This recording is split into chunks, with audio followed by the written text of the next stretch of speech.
So our final speaker this morning is Jean-Michel Chaz from the ESRF. He's the Accelerator Controls Unit Leader at the ESRF. He's in charge of the development and maintenance of the accelerator control systems, and has also had the role of coordinator within the Tango Consortium. Since 2015, he's been in charge of the control system for the ESRF major upgrade, which is known as the Extremely Brilliant Source. Hello, are you still alive? I'm lucky to be the last one, so my mission is to exploit the last neurons still alive in your brain. So I will start, I will explain you what is our great project today at ESRF named the Extremely Brilliant Source. My talk will draw a rapid overview of the project with these characteristics and list some of the components as seen from the point of view of the control system. And then we will list a certain number of actions we do. First we will see the planning and the project management of the project. And at the end we will see certain part of the control system. Why EBS? EBS stands for Extremely Brilliant Source.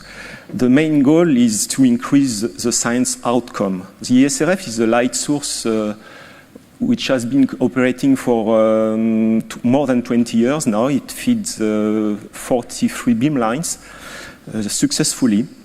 And today we have more need from the scientist, the scientist needs to work on much smaller samples, to shorten the data acquisition, to increase the data resolution. And to do that, the choice has been made to build a new storage ring for increasing the brilliance, so increasing the number of photons arriving at a certain moment on the samples. While doing that, there is some consequences that we need to develop something to accept this new beam. So you need to develop a faster detector system, you need to develop new beamline instrumentation, new experiment control software, and new data analysis software. So this talk will focus more on this part.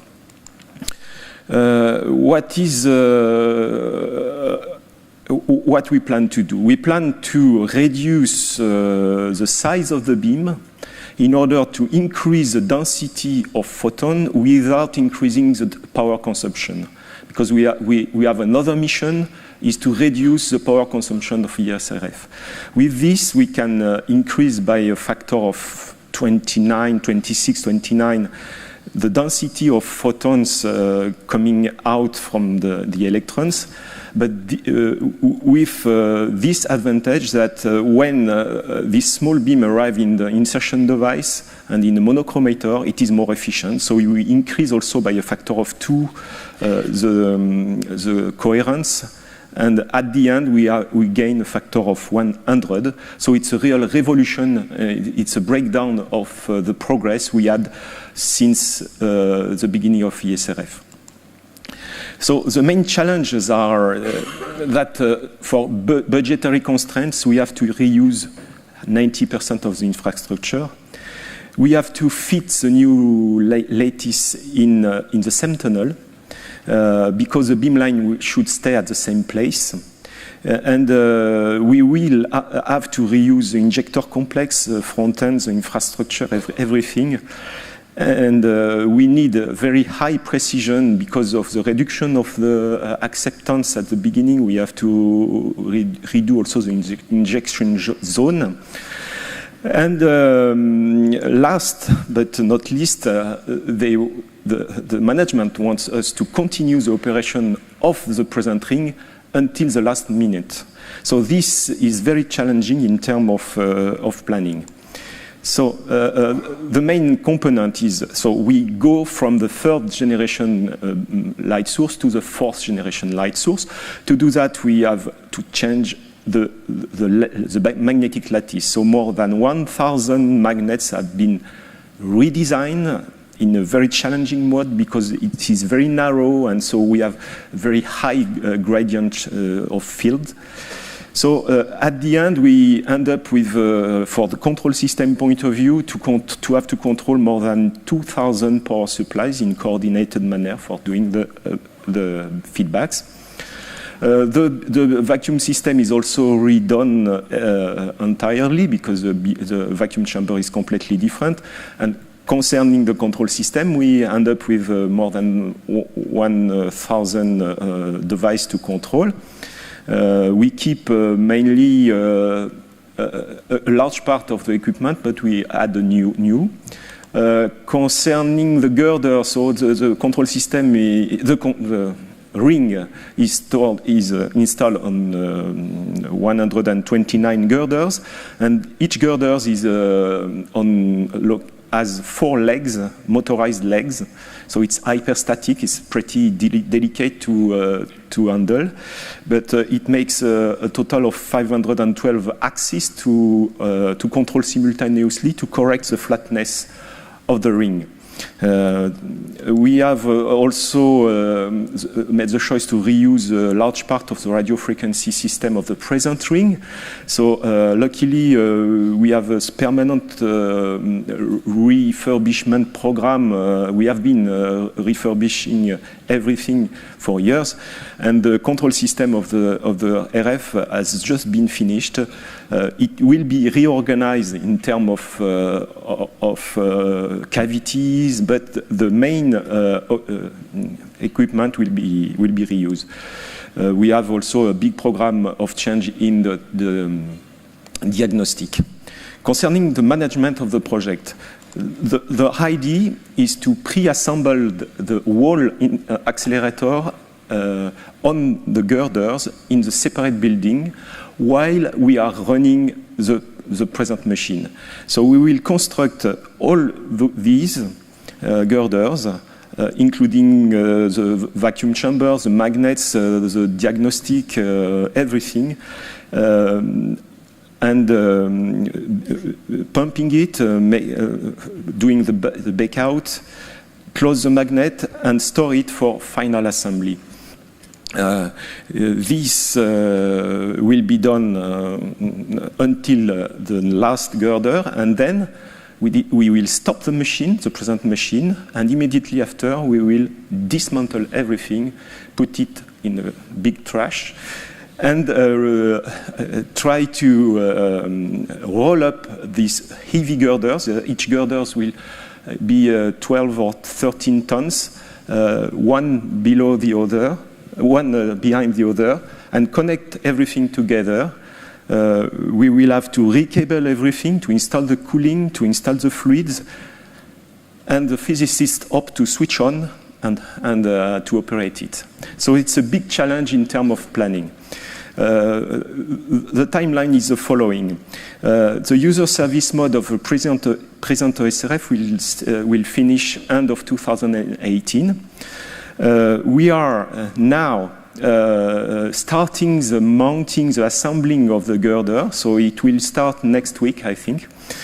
And this mounting of the girders will finish end of 2018 at the right moment where the operation will be stopped and the machine will be dismantled. Then we have a few months to mount everything in the tunnel. And the next ECALEPS will be right at the end of the mounting, just before the commissioning of the machine. We expect to have the users in May to July 2020. So we have built more than 7 different buildings already to handle this project. We have built a girder assembly building. We need huge space for hosting all these pieces because we need everything before starting the mounting of the first girder. We have designed a specific vehicle to roll the girder inside the narrow tunnel. and another vehicle to roll the girders between each buildings. We have built also a mock-up. So the mock-up consists in a real component of one entire cell of the storage ring, composed of all the elements, including the compressed air, fluids, magnet powering, vacuum chamber, etc., etc. And the goal of that is to train the people to verify that everything is mounting well and to calculate the time and the resources needed to mount that. More or less, we are preparing that. And the pity is that we have only one ring to do. If you want, we can let you do the next one with the same thing. Concerning the control system, the main issue is to manage the different version of system, because we want to plug a very new and powerful system on something which is regularly modernized, but which has not the same characteristics. So with a drawback, with another inconvenience, that we cannot touch any of the part of the injector because it is in use until the end. So the Linux, the boosters, the safety systems, the insertion device, all this is permanently in use. And so hopefully we have always kept a program of management of the obsolescence, so we are modernizing a lot. And anyway, we have to deal with incompatible things that we have to deal with. But hopefully, the obsolete system will disappear soon, will be replaced by a new one. Don't worry. Okay. We have a lot of constraints also in the operating systems, linked to the fact that some hardware, you know very well the problem, is closed source. The software is closed source, and some hardware is linked to the operating system. So we have to manage different level of operating system. And we have chosen a very conservative approach. We will keep our present architecture. So we observe that in the new system we have a high number of Ethernet devices, very high number. The number of embedded devices is growing a lot. We have very few I/O boards now. The field buses are replaced step by step by Ethernet. The VME disappeared completely. And we end up with a centralized system. It is not very innovative, but it is efficient and simple, where all the software is installed on the central NFS server. And all the computers, local computers and central computers are accessing to the installed packages from the central. This has the advantage to have a very, very simple hot spare management, because you can take a Virgin machine and install it on the site, and it will replace any other computer. So unfortunately, we have to keep more than 100 local computers to handle the short distance link, such as the serial lines, etc. The main difference between the old and the new system is that the Ethernet become nearly a monopoly in communication, since like Ethercat, everything is based on Ethernet now. We have to think of a high reliability of the Ethernet. We have chosen a redundant power supply with 48 DC and AC power supply in order to survive to a power cut. And we have a high number, more than 700 devices powered by power over Ethernet. And we are building a management system to link the Tango device to their port of switch to be able to reset it. To choose a Tango framework was not difficult for me. You can imagine why. But actually, I confirm that it is very efficient in managing the heterogeneity and to managing the continuous, the integration of old and new systems.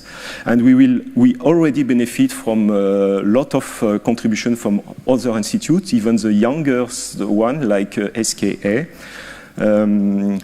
We have built, the first thing we have built is a simulator of the accelerator based on the MATLAB accelerator toolkit. We worked with a physicist to integrate it in Tango. So we connect a kind of simulated power supplies which give a standard Tango interface and which make a result on the beam. But since it is really giving a Tango standard interface, we could replace the real hardware by the simulated one. And like that, we developed the real software for doing the orbit correction server. For instance, we can read from Tango the simulation. We developed the GUIs for that, and it is actually running. We also integrated the Tango SimLib, used the Tango SimLib from SKA South Africa, which has been presented a few days ago, to simulate a lot of other things in this separate cluster of simulation. And now this cluster is step-by-step populated by the software developed for the new system.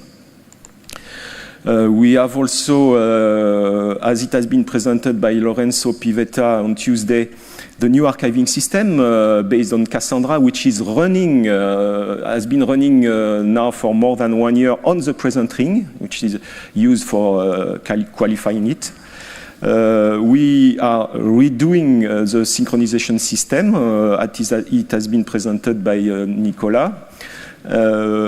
We have already tested the injection in the present ring, and it will